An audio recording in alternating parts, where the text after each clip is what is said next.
Shalom Bapak Ibu Saudara, selamat pagi. Sudah hampir 2 bulan kita tidak bertatap muka, hanya melalui daring atau lewat YouTube. Sebelum kita mulai ibadah pada pagi hari ini, mari kita nyanyikan lagu Dengan Apa Akan Ku Balas.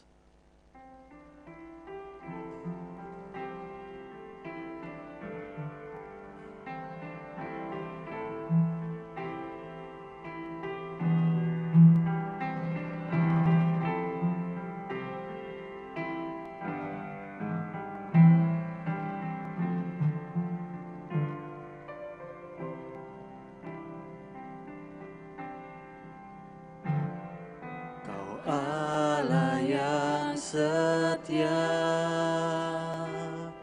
Bapa yang mulia, kasih-Mu besar Tuhan, Kau pulihkan hidupku, Kaulah harapanku, hidupku dalam-Mu. Terima kasih Tuhan, Kau selamatkan hidupku. Dengan apa kan ku balas segala kebaikan-Mu? Segenap hatiku menyembah-Mu Yesus, ku bersyukur padamu selamanya.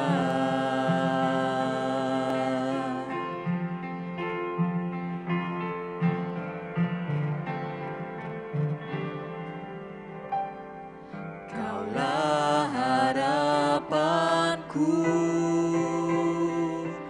hidupku dalam-Mu. Terima kasih Tuhan, Kau selamatkan hidupku. Dengan apa kan ku balas segala kebaikan-Mu? Segenap hatiku menyembah-Mu Yesus, ku bersyukur padamu. Dengan apa kan ku balas segala kebaikan-Mu? Segenap hatiku menyembah-Mu Yesus, ku bersyukur padamu selamanya.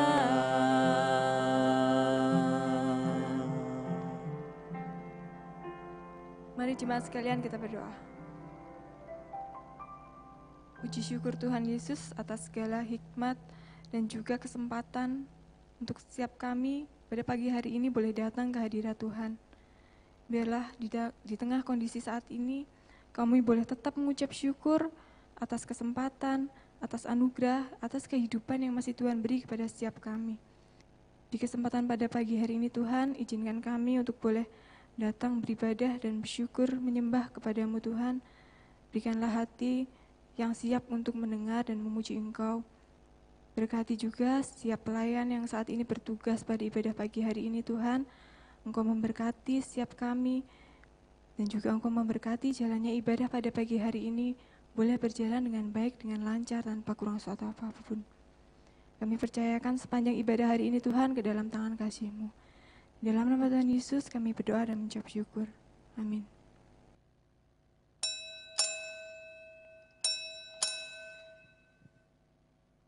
Mari jemaat sekalian diundang untuk bangkit berdiri. Biarlah kita memuji dan memuliakan Tuhan dengan segenap hati dan pikiran kita, dan kita naikkan pujian seluruh alam tak henti.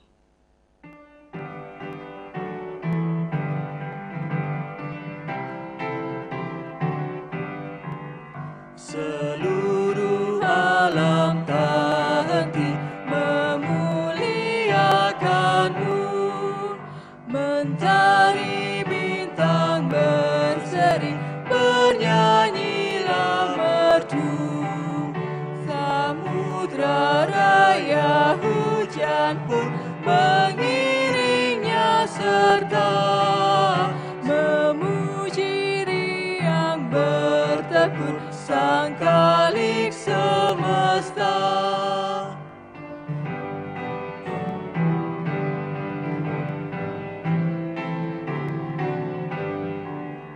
Ku berikan seluruh hidupku padamu Tuhanku, baik jiwa maupun ragaku menjadi milik-Mu. Beri kasih-Mu di hatiku tetap berkuasalah, sehingga segenap hidupku menjunjung Dikau-lah. Ibadah hari ini dilandasi dengan keyakinan bahwa pertolongan adalah dalam nama Tuhan yang menjadikan langit dan bumi. Amin,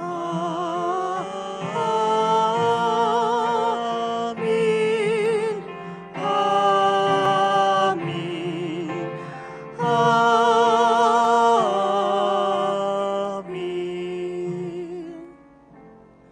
Kasih karunia dan damai sejahtera dari Allah Bapa kita dan dari Tuhan Yesus Kristus menyertai saudara sekalian. Dan menyertai saudara juga. Jemaat dipersilakan duduk kembali. Ayat pembuka ibadah hari ini diambil dari Mazmur 34 ayat 5 yang berbunyi demikian. Aku telah mencari Tuhan lalu Ia menjawab aku dan melepaskan aku dari segala kegentaranku. Hidup di dalam keadaan wabah COVID-19 ini menimbulkan banyak gejolak. Sebagian besar dari kita mengalami kemerosotan ekonomi, terlebih mental dan spiritual. Pada kenyataannya kita harus menyelamatkan keluarga kita masing-masing dengan kita berisolasi di rumah saja, diam di rumah saja. Namun isolasi yang berkepanjangan akan menyebabkan kegelisahan dan juga tekanan yang begitu berat. Bagi sebagian besar orang hidup menjadi menakutkan. Pada minggu ini kita diajak untuk merenungkan sebuah tema penyembahan dan persembahan. Bagaimana kita dapat mewujud nyatakan penyembahan dan persembahan yang berkenan kepada Allah. Adakah senantiasa pujian dan penyembahan keluar dari mulut kita di tengah-tengah situasi seperti ini? Memuji Yesus selamanya. Mari kita pujikan dengan ucapan syukur. Ku berbahagia.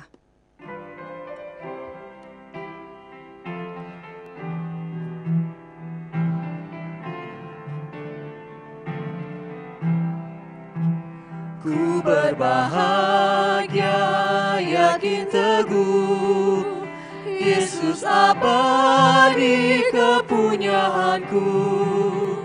Aku warisnya, aku ditebus, ciptaan baru Roh Kudus. Aku bernyanyi bahagia, memuji Yesus selamanya. Aku bernyanyi bahagia, memuji Yesus selamanya. Aku serahkan diri penuh dalam Tuhanku, Yesus. Aku serahkan diri penuh dalam Tuhanku, hatiku teduh. sambil menyongsong kembalinya. Ku diliputi anugerah. Aku bernyanyi bahagia. Aku bernyanyi bahagia, memuji Yesus selamanya. Aku bernyanyi bahagia, memuji Yesus. Aku bernyanyi bahagia. Aku bernyanyi bahagia, memuji Yesus selamanya. Aku bernyanyi bahagia, memuji Yesus selamanya. Tiba saat ini pada pengakuan dosa, jemaat Tuhan diberi waktu untuk mengakui setiap perbuatan dosa di dalam 1 pekan ini di hadapan Tuhan.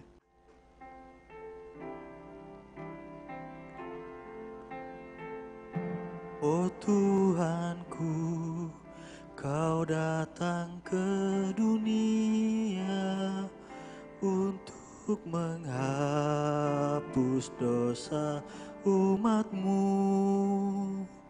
Bagai seekor rusa yang dahaga padamu, Tuhanku, merindu hatiku. Terima kasih ya Tuhan, karena Engkau mau datang ke dunia untuk menyelamatkan setiap orang yang berdosa. Terlebih kami anak-Mu yang sering kali melanggar perintah-Mu. Dan berulang kali kami lakukan tanpa ada rasa takut akan Tuhan. Seringkali kami berpikir bahwa Tuhan pasti akan mengampuni kami setiap kali kami melakukan perbuatan dosa. Karena Allah kami Allah yang mengampuni. Itu yang menjadikan kami tidak menjadi jera atas pelanggaran yang kami lakukan berulang kali. Oh Tuhan, jangan kami tenggelam oleh pikiran-pikiran kami yang salah. Ampuni kami ya Tuhan yang sudah mendukakan hati Engkau. Dengan segala kerendahan hati kami memohon pengampunan dari-Mu. Dalam nama Yesus kami berdoa. Amin. Oh Tuhanku, Kau datang ke dunia, bersama-sama kita pujikan.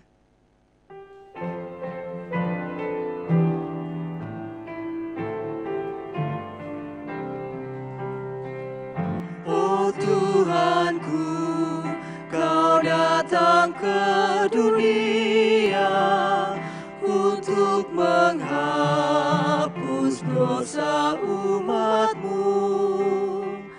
Bagai seekor rusa yang dahaga padamu,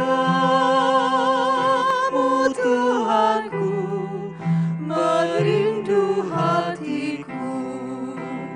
Aku berserah ya Tuhan padamu, ku berikan bagi-Mu seluruh hidupku.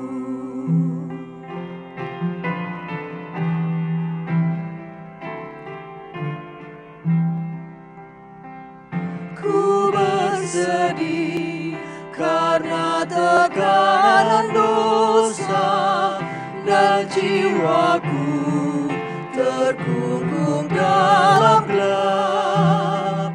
Kini berikan damai dan sentosa tahirkan diriku, dan dosa pun lenyap. Aku berserah ya Tuhan padamu, ku berikan bagi-Mu seluruh hidupku. Jemaat dipersilakan untuk bangkit berdiri.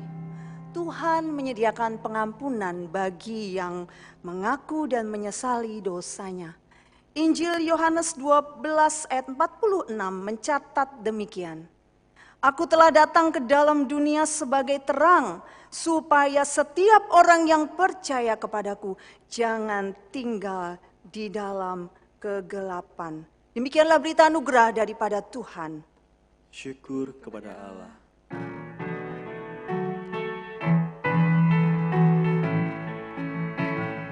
Bersukacitalah selalu, tunjukkan wajah gembiramu.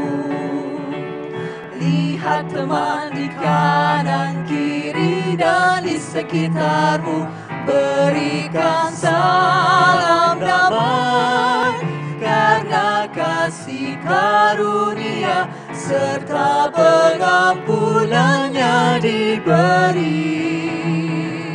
Hiduplah dalam damai, seorang dengan yang lain, itu kehendak Tuhan bagimu. Apakah kita sudah mengisi hidup kita dengan segala yang baik yang berkenan kepada Allah? Karena kita menyadari bahwa hidup kita adalah milik Tuhan. Untuk itu serahkanlah hidup kita seutuhnya kepada Tuhan. Mari kita pujikan bersama-sama. Isilah mataku dengan citra salibmu.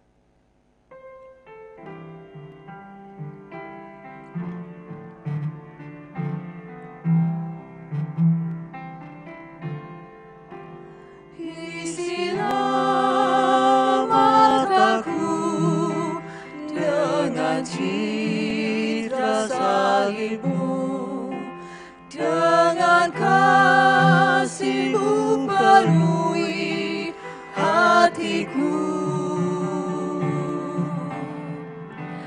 Isilah mulutku dengan syukur padamu, hidupku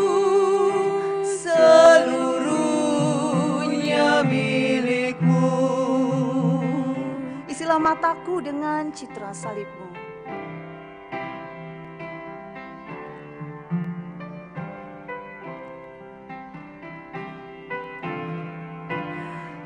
Isilah mataku dengan citra salib-Mu, dengan kasih-Mu penuhi hatimu. Isilah mulutku dengan syukur padamu, hidupku seluruhnya milik-Mu. Jemaat dipersilakan untuk duduk kembali. Marilah jemaat sekalian, kita mempersiapkan hati kita dengan berdoa sebelum mendengarkan firman Tuhan. Hari ini ya Allah, kembali kami berhimpun, kami datang di hadirat-Mu yang kudus dengan sepenuh hati kami merindukan Allah di dalam kehidupan kami. Merindukan sentuhan firman Tuhan dalam diri kami. Untuk itu berkenanlah Engkau untuk hadir, menguatkan dan menolong kami untuk memahami kebenaran firman-Mu dengan hikmat yang daripada Engkau saja. Agar kami juga mempunyai keberanian untuk melanjutkan hidup kami di tengah-tengah keadaan yang tidak pasti ini dan penderitaan yang mengelilingi kami. Namun ketika kami berada di dalam kebenaran firman-Mu, kami dibuatnya tidak gentar menjalaninya. Mari bersabdalah Tuhan, kami anak-anak-Mu sedia mendengarkannya. Di dalam nama Tuhan Yesus kami berdoa. Amin. Baik jemaat sekalian, tiba saatnya kita mau mendengarkan firman Tuhan. Sebelum kita mendengarkan, kita mau buka dulu di dalam kitab Imamat, pasal 27 ayat 30. Saya bacakan untuk jemaat sekalian. Judul perikopnya adalah membayar nasar. Demikian juga segala persembahan persepuluhan dari tanah, baik dari hasil benih di tanah maupun dari buah pohon-pohonan adalah milik Tuhan. Itulah persembahan kudus bagi Tuhan. Demikianlah kita yang mendengarkan firman Tuhan tidak saja mendengarkan, tapi kita mau melakukannya dengan sungguh-sungguh untuk menjadi berkat bagi banyak orang. Haleluya. Haleluya. Haleluya. Haleluya.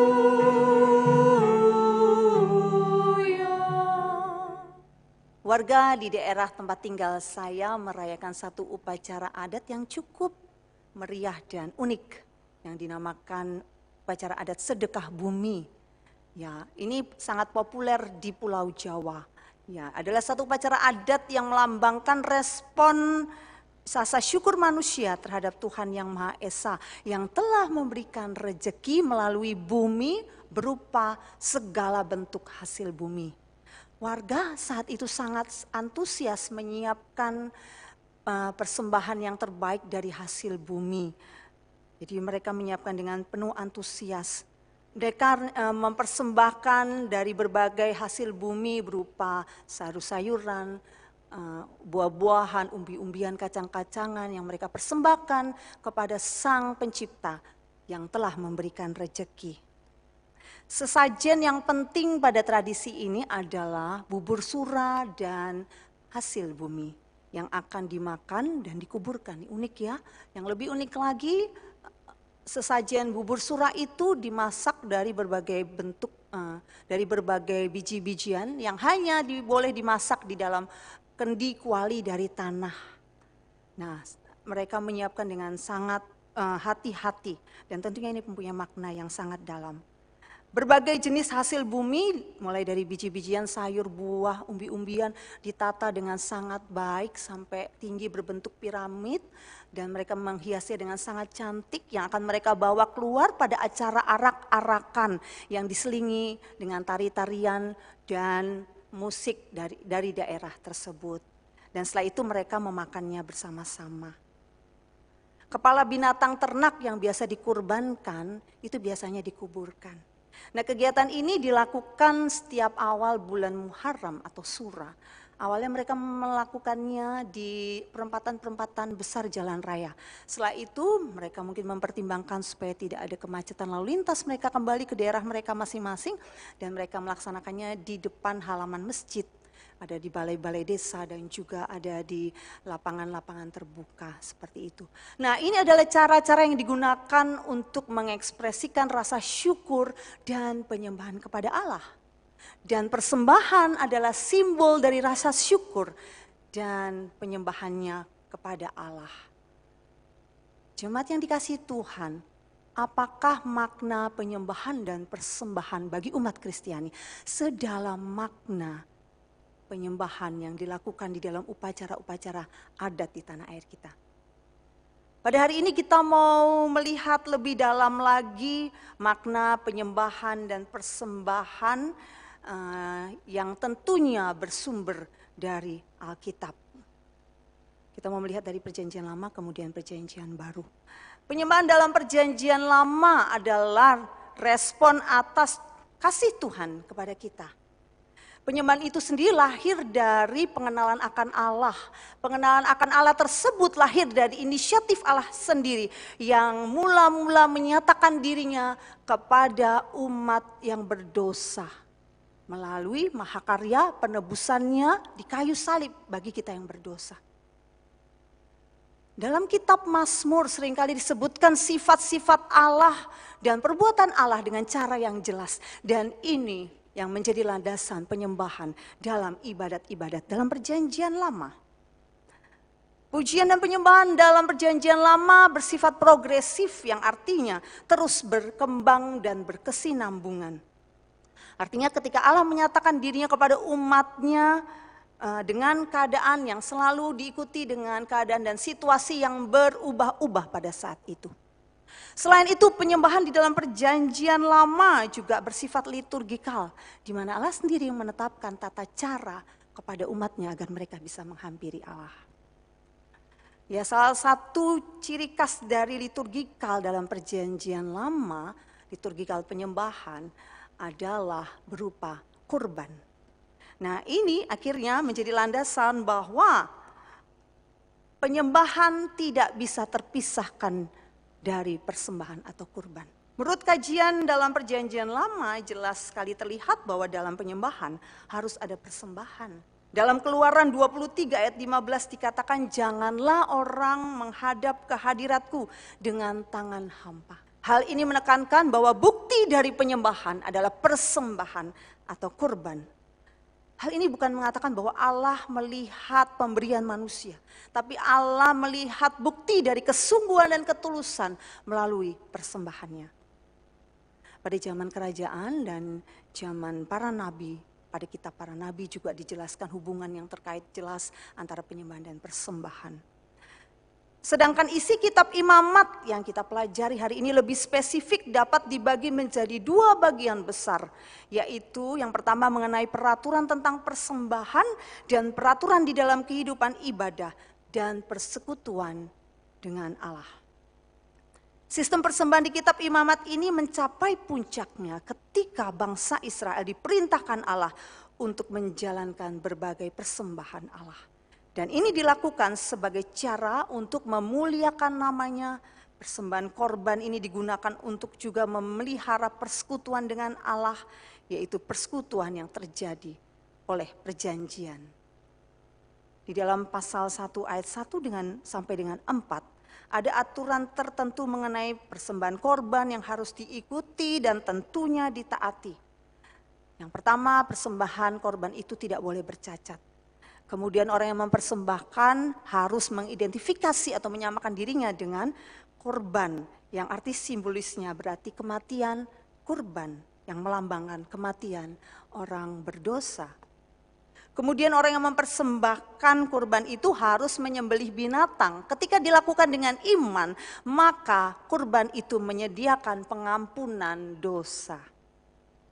Pada pasal 4 sampai dengan 7 diuraikan kepada kita hukum korban penghapus dosa dan korban penebus salah. Korban penghapus dosa bermaksud memperbaiki hubungan dengan Allah dan untuk menebus dosa. Korban penghapus dosa ini dipersembahkan pada hari perdamaian besar untuk menebus dosa pada imam dan segala bangsa Israel. Sedangkan korban penghapus salah adalah korban ganti rugi kepada orang-orang yang dirugikan.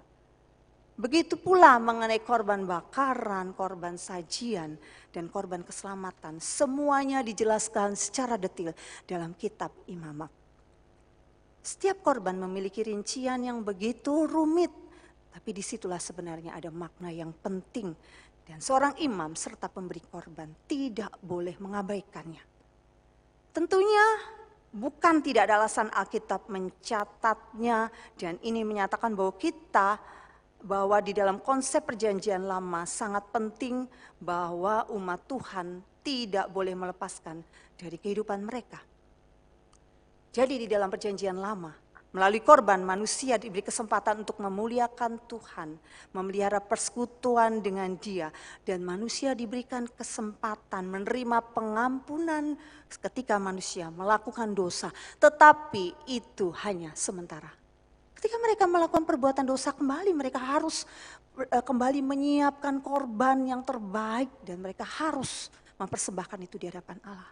Yang kita bisa ambil baik dari perjanjian lama melalui persembahan bahwa bangsa Israel benar-benar mempersiapkan dengan sungguh-sungguh persembahan itu. Mereka menyiapkan dengan sungguh-sungguh yang terbaik bagi Allah. Penyembahan dan persembahan dalam perjanjian baru. Penyembahan diambil dari bahasa aslinya bahasa Yunani. Di perjanjian baru sering diterjemahkan sebagai penyembahan yaitu proskuneo. Yang memiliki makna tersungkur atau bersujud di hadapan. Penyembahan merupakan sebuah sikap roh karena penyembahan merupakan kegiatan pribadi yang terjadi dalam diri seseorang. Ketika orang-orang Kristen secara resmi berkumpul bersama-sama dalam penyembahan, titik fokusnya harus kepada penyembahan pribadi kepada Allah. Setiap orang yang mengambil bagian di dalam ibadah, baik itu pelayan ibadah maupun kita berjemaat yang melakukan ibadah, kita harus menyadari bahwa kita sedang menyembah Allah secara pribadi. Penyembahan yang benar menurut Alkitab adalah penyembahan yang melibatkan roh dan kebenaran. Yohanes 4 ayat 24, karena Allah itu sendiri adalah roh dan kebenaran. Menyembah kepada Allah sejatinya harus menggunakan roh. Sehingga apa yang jahat, yang tidak berkenan, yang timbul dari diri manusia, boleh disingkapkan dari hadapan kita ketika kita menyembah. Dan kebenaran adalah firman Allah sehingga ketika kita melakukan penyembahan juga harus seturut dilakukan dengan kebenaran Allah. Penyembahan yang benar menurut Alkitab pada dasarnya adalah untuk menyenangkan dan memuliakan Allah. Pemahaman persembahan dalam kitab perjanjian baru selalu dikaitkan dengan pengorbanan Kristus. Di mana pengorbanan Kristus adalah wujud nyata dari penyerahan dirinya untuk menebus manusia yang berdosa. Untuk menebus manusia yang berdosa. Dalam konteks perjanjian baru jelas ditegaskan bahwa persembahan korban berupa ternak dan barang-barang lainnya bukan lagi sebagai penebusan dosa dari kesalahan umat Tuhan. Penebusan orang percaya hanya dapat dilakukan dengan iman, dengan mengaku Yesus sebagai Tuhan dan Juru Selamat pribadi manusia. Persembahan dalam konteks perjanjian baru yang berbeda adalah bahwa persembahan dimaksud tidak lagi sebagai korban, tapi menjadi korban syukur kepada Allah karena Dia yang telah menyelamatkan kita di dalam Yesus Kristus. Persembahan yang dimaksud adalah dengan memberikan yang terbaik dari seluruh hidup kita. Ukuran jumlah materi tidak menjadi persoalan, tapi yang Tuhan inginkan, yang terpenting adalah bagaimana kita memberi dengan ketulusan hati. Ketika kita sudah dibenarkan oleh Tuhan, seharusnya kita memberikan persembahan yang seperti ini. Jika kita melihat dengan jujur, penyembahan dan persembahan banyak orang Kristen hari ini dilakukan sebagai penyembahan-penyembahan seremonial saja. Seperti upacara keagamaan yang dilakukan oleh bangsa Israel.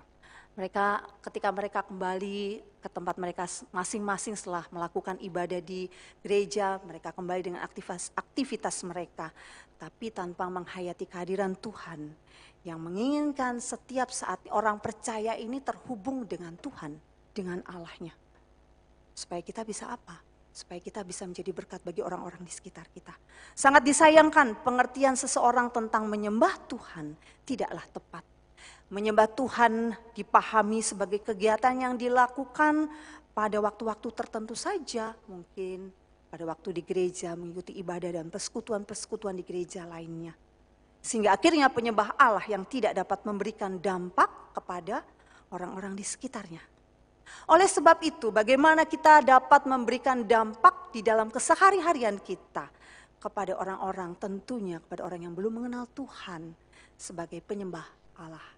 Ada 3 syarat yang menjadikan kita boleh tahu menjadi seorang penyembah Allah yang benar, yang mempersembahkan seluruh hidupnya kepada Allah. Yang pertama, telah lahir baru atau diselamatkan. Dalam Yohanes 14 ayat 6 Tuhan Yesus berkata, "Akulah jalan dan kebenaran dan hidup. Tidak ada seorang pun yang datang kepada Bapa kalau tidak melalui aku." Berdasarkan konteksnya, ayat ini sedang mengungkapkan sebuah esensi kebenaran tentang ketidakmungkinan seseorang mencapai tujuan yang dikehendaki oleh Allah jikalau tidak mengenal Tuhan Yesus. Itulah sebabnya dalam ayat sebelumnya dikatakan bahwa akulah pintu, Yohanes 10 ayat 9. Pengenalan akan Tuhan Yesus tidak lain dari menerima Dia sebagai Tuhan dan Juru Selamat pribadi. Dengan mengenal Tuhan Yesus, maka seorang memiliki kepastian telah diselamatkan atau lahir baru. Pengenalan akan Allah yang benar berimplikasi pada kegiatan penyembahan yang dilakukan oleh manusia. Dengan mengacu kepada ketentuan jalan kepada Bapa, maka penyembahan seseorang hanya sampai kepada Allah jika orang-orang yang melakukan di dalamnya sudah sungguh-sungguh diselamatkan. Jadi penyembah yang benar adalah penyembah yang telah lahir baru. Sekalipun penyembahan itu tertuju kepada Allah yang benar, dengan motivasi yang benar dan juga dengan cara yang benar pula, tidak memiliki kemungkinan untuk naik ke hadirat Allah jika orang-orang yang melakukan di dalamnya belum menerima Yesus sebagai Tuhan dan Juru Selamat pribadinya. Di dalam perjanjian baru, kita tahu ya, orang-orang Farisi mengaku menyembah Allah dan memang mereka melakukannya, akan tetapi mereka menolak Yesus. Akibatnya penyembahan mereka tidak diperkenan Allah. Bahkan ancaman maut telah tersedia. Namun sebaliknya ya, para rasul dan penulis kitab perjanjian baru sebelum mereka mengajak orang menyembah Tuhan, mereka menyebarkan Injil Kristus, memberitahukannya kepada banyak orang. Setelah mereka bertobat, baru mereka diajaknya untuk menyembah Allah. Ada beberapa gereja yang saya amati dalam melibatkan pelayan ibadah, baik itu pemusik maupun singer yang kompeten di dalam bermain musik maupun bernyanyi. Namun sayangnya mereka belum lahir baru. Ketika saya bertanya mengapa mereka dilibatkan dalam pelayanan padahal mereka belum mengalami kelahiran baru. Beberapa pemimpin gereja memberikan alasan bahwa gereja kami sedang krisis pelayan ibadah, baik pemusik maupun pemain maupun singer. Mereka sedang mengalami krisis ibadah. Di sisi lain jemaat sudah mengalami kejenuhan dan kelompok ini berusaha untuk menghidupkan kembali ibadahnya. Namun sangat disayangkan persyaratan ini diabaikan. Beberapa aktivis gereja mencoba untuk menghidupkan kembali kegiatan penyembahan, tetapi sayang penyembahan ini tercemar apabila dilakukan bersama-sama dengan orang-orang yang belum sungguh-sungguh bertobat. Oleh karena kebutuhan akan pemusik dan juga singer pemimpin pujian yang berbakat, tapi ketika mereka belum lahir baru, mereka belum bisa disebut sebagai penyembah Allah. Lahir baru adalah syarat utama sebagai penyembah Allah. Yang kedua adalah bertumbuh dalam kehidupan rohani. Penyembahan menyangkut seluruh aspek kehidupan seseorang. Maka dengan demikian penyembahan harus berkaitan dengan pertumbuhan rohani seseorang. Yang artinya bahwa kehidupan rohani seseorang yang menyembah Allah harus terus meningkat. Jika tidak bertumbuh, hanya ada satu pilihan lain yaitu mati secara rohani. Bersama dengan kegiatan penyembahan dan komitmen untuk mengenal Allah lebih sungguh, maka seseorang akan mengalami pertumbuhan rohani sehingga makin diperkenan Allah di dalam penyembahannya. Untuk menjadi penyembah Allah yang benar, tidaklah cukup seseorang diselamatkan tanpa komitmen untuk bertumbuh. Di dalam Wahyu, Tuhan pernah mencela jemaat di Efesus karena mereka meninggalkan kasih yang mula-mula. Demikian juga jemaat di Laodikia, pertumbuhan rohani mereka suam-suam kuku, tidak panas, tidak dingin. Ya, oleh sebab itu penyembahan mereka tidak berkenan di hadapan Allah. Allah hanya menginginkan kegiatan penyembahan dari kita yang bergairah secara rohani, mempertahankan kasih sebagaimana kasih ketika pertama kali kita menerima Tuhan Yesus. Secara konkret pertumbuhan rohani dapat ditunjukkan seseorang melalui setia mengikuti kegiatan ibadah di gereja, komitmen untuk melayani, itu sangat baik, dan bahkan kesaksian kehidupan keseharian. Elemen terpenting dalam penyembahan seseorang bukanlah karunia kita melayani Tuhan, bukan itu. Melainkan perilaku gaya hidup yang benar yang kita lakukan bersamaan dengan pelayanan kita. Artinya penyembah Allah dikatakan sebagai penyembah yang benar apabila ia hidup dalam kebenaran Allah. Sekalipun cara penyembahannya benar, apabila hidupnya tidak benar, maka orang tersebut dapat dianggap bukan sebagai seorang penyembah. Para hamba Tuhan, pelayan aktivis gereja biasanya lebih dianggap sebagai penyembah Allah. Khususnya juga para pendoa syafaat, mereka lebih disebut dirinya sebagai penyembah garis depan. Anggapan ini sah-sah saja, tapi yang perlu diperhatikan yang terpenting bahwa kualitas penyembahan tidak ditentukan seberapa banyak keterlibatan kita di dalam pelayanan yang kita ambil. Justru dalam banyak kesaksian ya, pelayan, aktivis gereja, hamba Tuhan, pendoa syafaat, biasanya banyak melakukan persoalan, membuat persoalan, bahkan perpecahan di dalam gereja. Penyembah yang benar adalah orang yang percaya sungguh-sungguh setia beribadah, mempertahankan hati kudus dan semakin rindu pada Tuhan. Sebagai bahan evaluasi untuk para pelayan atau aktivis gereja, ada beberapa hal yang harus diuji kembali ya. Banyak pelayan gereja yang kelihatannya tuh setia ketika ada jadwal saja di gereja, baru mereka datang. Ketika tidak ada jadwal, mereka tidak memprioritaskan ibadahnya. Yang lebih tidak enak lagi didengar, mereka bersedia meninggalkan gereja apabila mereka mendapatkan tawaran pelayanan di tempat lain. Ada juga pelayan atau jemaat yang memang akan datang di gereja ketika tidak ada kesibukan masing-masing, dalam arti tidak punya kegiatan pribadi, mereka mau datang ke gereja. Berarti penyembahan ibadah menjadi prioritas terakhir, bukan begitu? Sesungguhnya komitmen dan pertumbuhan rohani dapat diterapkan dengan setia beribadah. Harus ada kerinduan yang dalam untuk beribadah. Seseorang memang harus memiliki waktu penyembahan, mesbah doa di dalam rumah. Tetapi juga harus mengalokasikan kegiatan penyembahan, kegiatan beribadah bersama-sama dengan orang percaya lainnya. Karena ibadah bersama memiliki banyak manfaat. Manfaatnya kita bisa saling menguatkan, kita bisa saling menopang, kita bisa saling berbagi. Oleh sebab itu tidak cukup seseorang hanya datang di gereja 1 kali dalam 1 minggu. Sekalipun setiap hari dia berdoa di rumah. Jemaat harus mengikuti kegiatan ibadah tengah minggu juga, misalnya ada persekutuan doa, pendalaman Alkitab dan lain sebagainya.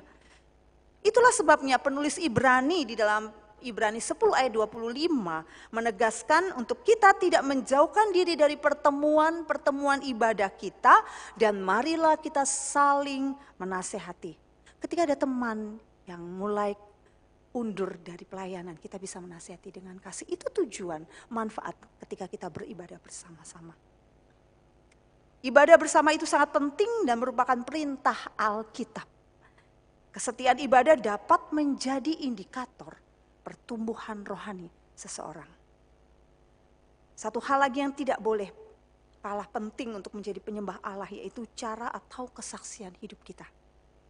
Rasul Paulus menguraikan cara hidup yang berkenan kepada Allah, di mana orang percaya harus berpikir bagaimana hidup untuk memuliakan Allah. Dengan komitmen dan kesungguhan hati untuk mencintai Tuhan, sehingga ia akan bertumbuh secara rohani. Ada praktek konkret dalam kehidupan kita, bahwa para penyembah Allah kita yang dimaksud harus melakukan pekerjaan yang benar, pekerjaan yang halal, jangan mencuri atau korupsi. Kita harus berkata-kata benar, tidak berdusta, dan kita selalu banyak menolong orang yang diperlukan. Allah tidak berkenan kehidupan penyembah yang bekerja dengan tidak benar. Allah juga tidak menerima persembahan-persembahan dari hasil penipuan. Allah menghendaki hati yang bersih ketika kita datang kepada Tuhan dan mempersembahkan yang terbaik bagi Tuhan. Seorang penyembah juga harus bersikap ramah terhadap semua orang. Janganlah kita menyimpan dendam satu sama lain. Kita harus memiliki hati yang mengampuni ketika kita bersama-sama dalam pelayanan. Kita melibatkan karakter-karakter Kristus menjadi luar biasa. Pada kesempatan lain Tuhan Yesus mengingatkan apabila seseorang datang ke hadirat Tuhan untuk menyembah, terlebih dahulu ia harus membereskan masalahnya dengan orang lain. Sebab itu jika engkau mempersembahkan persembahanmu di atas mezbah dan engkau teringat akan sesuatu yang ada di dalam hati saudaramu terhadap engkau, tinggalkan persembahanmu di depan mezbah itu dan pergilah berdamai dahulu dengan saudaramu. Lalu kembali untuk mempersembahkan persembahan bagi Tuhan. Yang ketiga, memiliki komitmen untuk menyembah Allah. Penyembahan tidak bersifat temporal dan juga tidak bersifat emosional sesaat. Sesungguhnya penyembahan berlangsung seumur hidup dan selama-lamanya. Untuk menyembah Allah, seseorang harus mengambil keputusan untuk menyembah Allah bukan hanya saat-saat yang menyenangkan atau pas kita ingin menyembah, tetapi untuk seumur hidup. Tanpa komitmen dan kerinduan yang luar biasa, penyembahan tidak mencapai standar yang dikehendaki oleh Allah. Kisah di dalam Perjanjian Lama kepada umat Israel, ini ceritanya sangat terkenal, di mana Yosua memperkasai komitmen untuk menyembah Allah dengan berkata, tetapi jika kamu anggap tidak baik untuk beribadah kepada Tuhan, pilihlah pada hari ini kepada siapa kamu akan beribadah. Allah yang kepadanya nenek moyangmu beribadah di seberang sungai Efrat, atau Allah orang Amori yang negerinya kamu diami ini. Tetapi aku dan seisi rumahku, kami akan beribadah kepada Tuhan. Yosua 24 ayat 15. Tepat seperti ikrarnya, Yosua beribadah dan menyembah Allah Yahweh seumur hidupnya. Allah menghendaki kita sebagai umatnya untuk mengambil keputusan menyembahnya di tengah-tengah orang-orang yang mungkin tidak sungguh-sungguh menyembah. Sadrak, Mesak, dan Abednego berkomitmen juga untuk menyembah Allah. Hanya kepada Allah, walaupun ada ancaman dari Raja Nebukadnezar bahwa akan mencampakkan mereka ke dalam perapian yang menyala-nyala apabila mereka tidak menyembahnya. Namun ancaman itu tidak membuatnya mereka takut, mereka tetap menyembah Allah. Dalam perjanjian baru, para murid setelah menyaksikan karya Tuhan dan oleh kuasa Roh Kudus mengambil keputusan untuk menyembah dan melayani Tuhan. Mereka melakukan itu dan berkomitmen seumur hidup mereka. Bahkan di akhir hidup mereka, para rasul ini telah mempersembahkan yang terbaik jiwa raga sebagai persembahan yang berkenan kepada Allah melalui penderitaan, siksaan, dan cara kematian mereka yang mengerikan. Kisah ini memberikan teladan bagi orang percaya masa kini bahwa komitmen untuk menyembah Tuhan terkadang harus melewati ujian. Kesaksian-kesaksian Alkitab ini juga sekaligus menantang umat Tuhan, aktivis-aktivis gereja. Apakah kita menyembah Tuhan sampai pada tingkat yang seperti ini?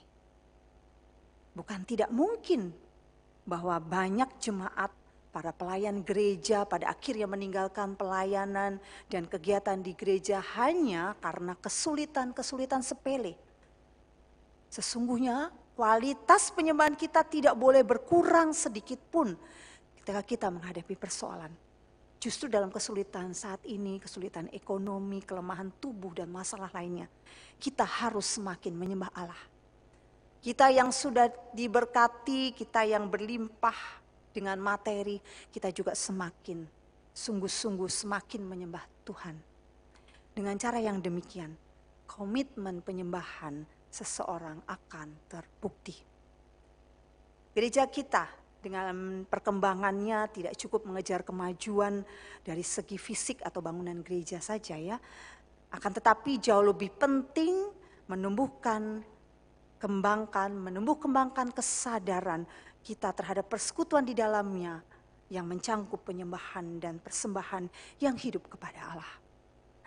Mari kita berkomitmen untuk melaksanakan ibadah yang sejati, yakni mempersembahkan tubuh kita sebagai persembahan yang hidup, yang kudus dan yang berkenan kepada Allah.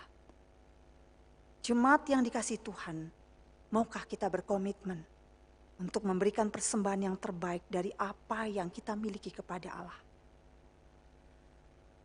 Khotbah saya akan tutup, saya akan mempersembahkan pujian kepada Allah.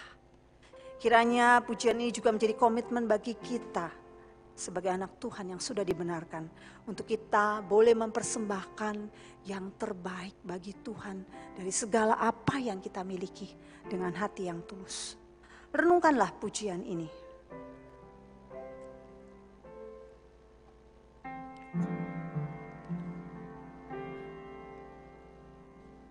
Ku angkat suaraku memujimu,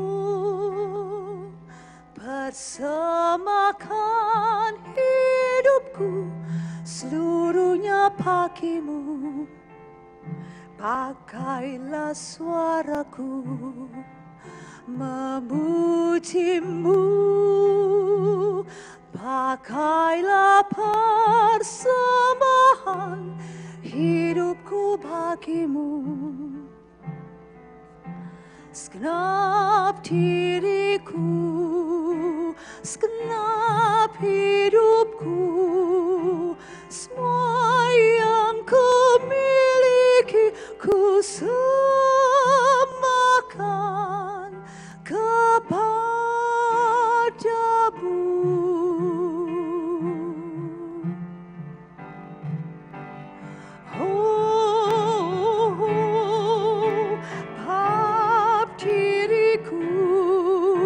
Segenap hidupku, semua yang ku miliki ku sembahkan kepadamu.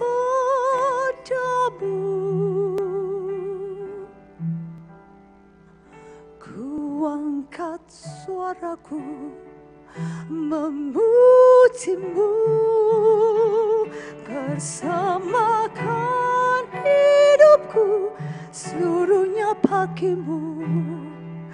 Pakailah suaraku memujimu, pakailah persembahan hidupku bagimu, hidupku bagimu.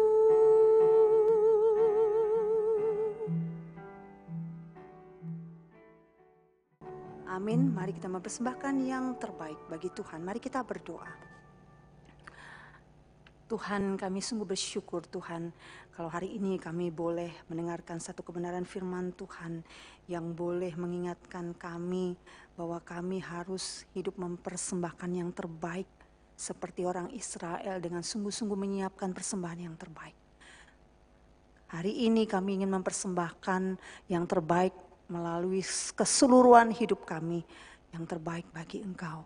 Kiranya Tuhan saat ini Tuhan kami berkomitmen kembali untuk melihat apa yang menjadi kebenaran firman Tuhan dan kami mau lakukan itu di dalam kehidupan kami. Sehingga banyak orang yang boleh percaya kepada Tuhan Yesus. Tidak saja kami menceritakan tentang Tuhan Yesus, tapi hidup kami menjadi kitab yang terbuka bagi banyak orang. Inilah hidup kami Tuhan. Segala hormat kemuliaan hanya bagi Tuhan saja. Di dalam nama Tuhan Yesus kami bersyukur dan berdoa. Amin. Jemaat diundang bangkit berdiri.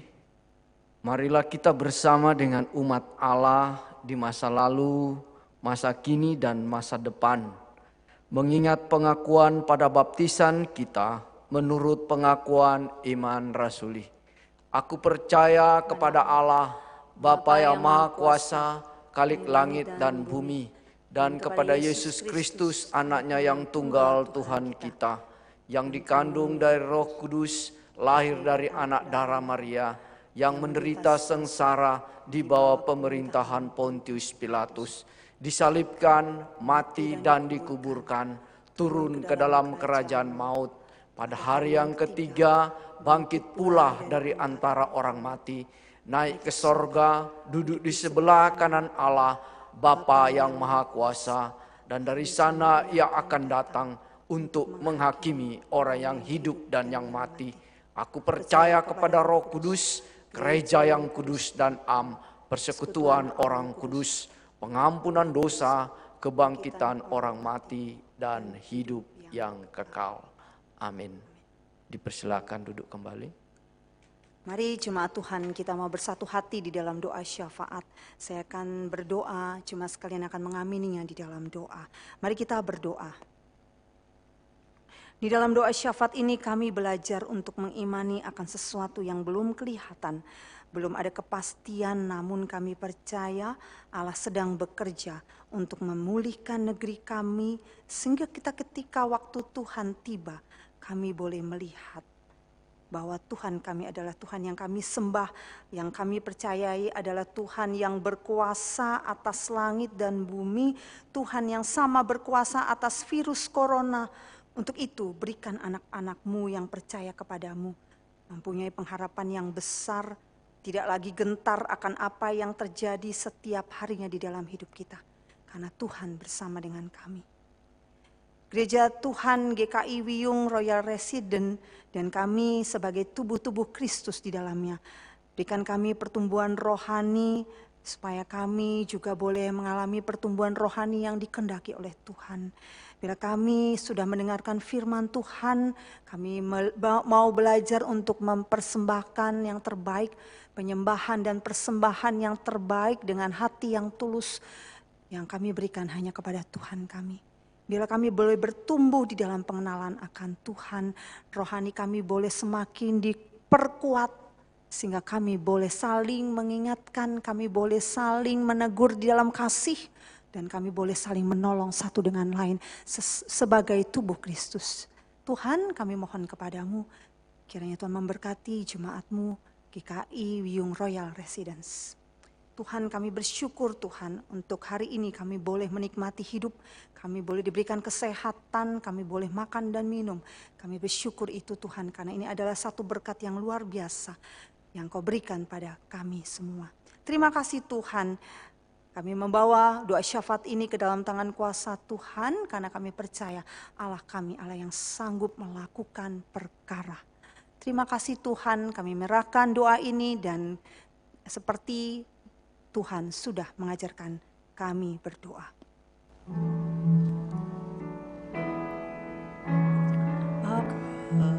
Kami yang ada di surga, dikuduskanlah namamu, datanglah kerajaanmu, jadilah kehendakmu di bumi seperti di surga. Berilah kami pada hari ini makanan kami yang secukupnya, dan ampuni kesalahan kami seperti kami ampuni yang lain, dan jauhkan kami dari pencobaan, lepaskanlah kami dari yang jahat. Sebab Engkau yang punya kerajaan serta kuasa dan kemuliaan sampai selama-lamanya. Amin. Amin. Jemaat yang terkasih, ada beberapa warta jemaat yang perlu kita ketahui bersama. Yang pertama, jemaat diundang untuk mengikuti kebaktian online pada hari Minggu 31 Mei 2020, ini hari Pentakosta ya, pukul 8, dipimpin oleh Pendeta Sandi Nugroho dengan tema menerima aliran hidup dari Roh. Yang kedua, persembahan gereja. Jemaat dapat menyampaikannya, yang pertama melalui transfer seperti rekening yang ada di layar. Yang kedua, dimasukkan ke dalam amplop dan dimasukkan ke brankas gereja setiap hari Senin sampai Sabtu pukul 8 sampai 17. Warta jemaat yang ketiga, Gerakan Kasih GKI Wiyung. Partisipasi jemaat ditunggu selambat-lambatnya tanggal 25 Mei 2020.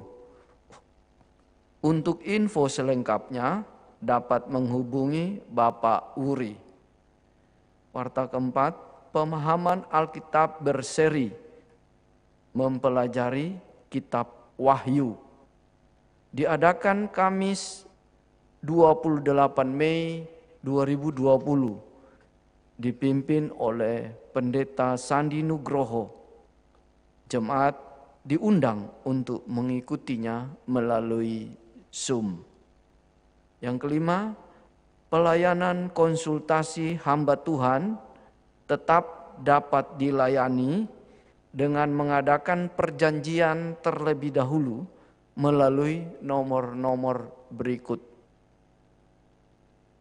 Jemaat diberikan kesempatan untuk memberikan persembahan yang terbaik buat Tuhan Bagian Alkitab yang mengajarkan kita untuk memberikan persembahan kami ambil dari Galatia 6 ayat 9. Janganlah kita jemu-jemu berbuat baik, karena apabila sudah datang waktunya, kita akan menuai jika kita tidak menjadi lemah. PKJ 150 ayat 1 dan 3 mengiringi kita memberikan persembahan.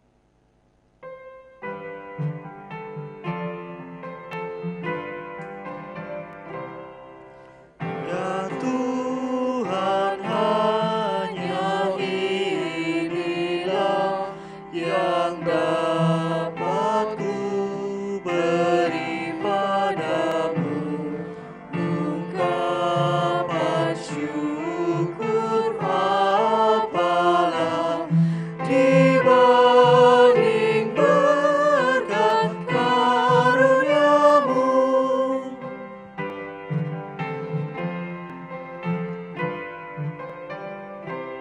Semua harta kami pun bersumber hanya kepadamu, dengan bersuka bergema ku persembahkan kepadamu. Jemaat diundang bangkit berdiri. Kita akan membawa persembahan kita di dalam doa. Tuhan menyadari akan pemeliharaan dan pertolongan Tuhan dalam hidup kami. Apa yang Tuhan buat bagi kami adalah yang terbaik. Karena itu ucapan syukur dari bibir kami lahir dari hati kami untuk memberikan persembahan yang terbaik ini buat Tuhan. Seberapa yang terkumpul, baik melalui transfer ataupun persembahan di dalam amplop, semua Tuhan Engkau yang mengkuduskannya dan memberkatinya. Biar persembahan ini bisa digunakan, dipakai menurut yang Tuhan mau. Berikan hikmat buat jemaat di tempat ini, mengelolanya menurut maksud Tuhan. Di dalam nama Yesus, kami menyerahkan persembahan kami. Amin. Untuk menjalani kehidupan kita ke depan, mari kita menyatakan komitmen kepada Tuhan agar kita sanggup menjalani hidup kita dengan menyerahkan seluruh hidup kita dan yang terbaik dari apa yang ada pada kita. Bagi Yesus kuserahkan.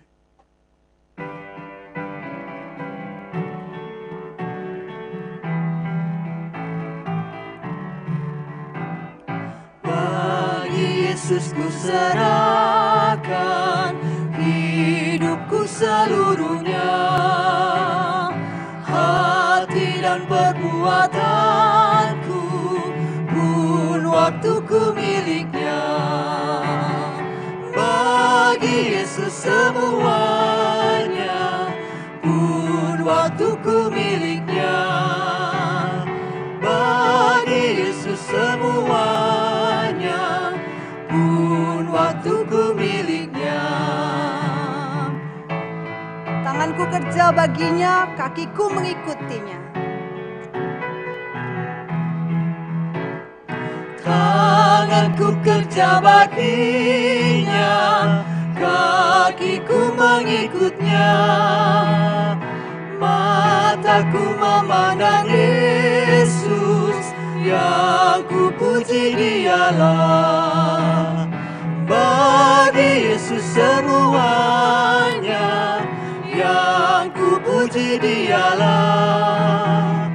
Bagi Yesus semuanya, yang ku puji Dialah. Umat yang dikasihi Tuhan, kini arahkanlah hatimu kepada Tuhan. Kami mengarahkan hati kami kepada Tuhan. Jadilah saksi Kristus. Syukur kepada Allah. Terpujilah Tuhan. kini dan selamanya. Sekarang terimalah berkat Tuhan. Berkat kasih karunia dari Allah Bapa, damai sejahtera dari Tuhan kita Yesus Kristus, serta persekutuan Roh Kudus menyertai kita sekalian dan sampai Maranatha, Kristus datang kembali. Haleluya. Amin. Haleluya, haleluya,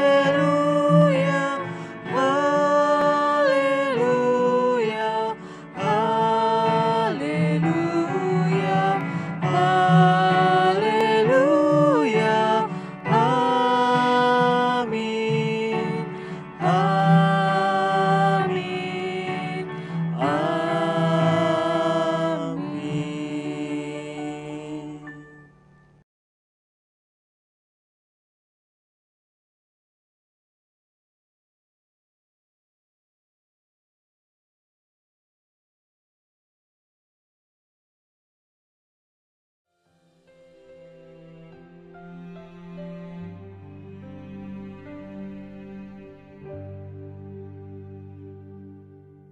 Pujian dan syukurku ku bawa padamu, dengan rendah hati